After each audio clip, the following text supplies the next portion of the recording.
After being banned by Facebook and Twitter for months, Donald Trump is making a social media comeback.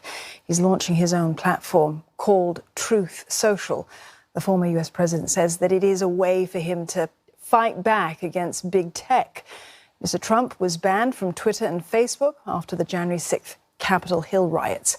Truth Social is set for a beta launch for select users next month. A full rollout is expected early next year.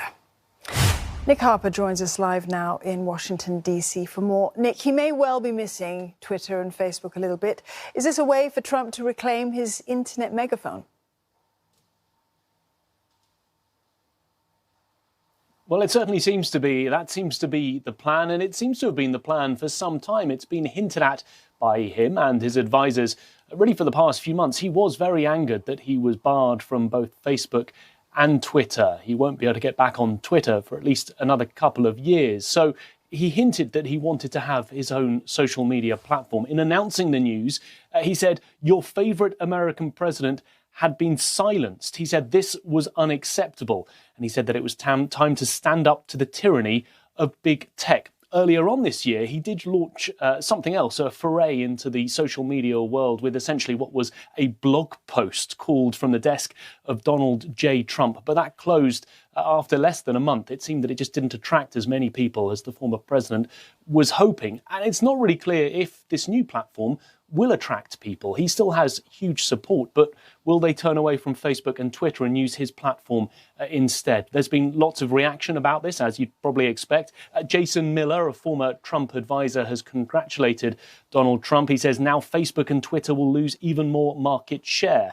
Donald Trump's son, Trump Jr., has said the platform will be for everyone to express their feelings. But Justin Amash, a former Republican lawmaker, not a fan of Trump, has criticised it, as you'd expect. He says it's a way for him to reclaim power and has called it Orwellian.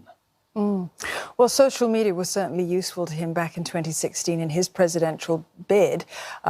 Is this a tease, perhaps, of a potential 2024 run for the presidency again?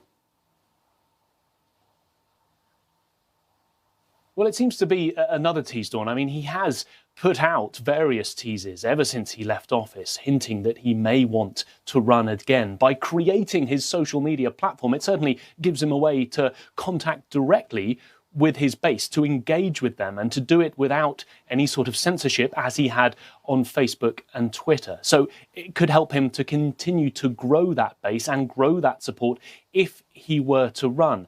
At this stage, though, even though he holds sway in the Republican Party, it's not clear if he will want to throw his hat in the ring for another run, and that's essentially freezing the party. No other possible candidate wants to put their head above the parapet because they're not sure if they're going to have to go up against Trump. And that is creating problems and I guess stymieing the party until everyone's clear. We already know that Trump has been holding rallies. He's been to Iowa, a crucial state which kicks off the election cycle and would do at the beginning of 2024. But we also know that Donald Trump loves one thing: attention. So creating a new platform, hinting at possibly running, it certainly gives us all an opportunity to talk about him once again, whether or not an actual run for the presidency materialises in the next couple of years. Nick, thank you very much for that. Nick Harper there in Washington, D.C.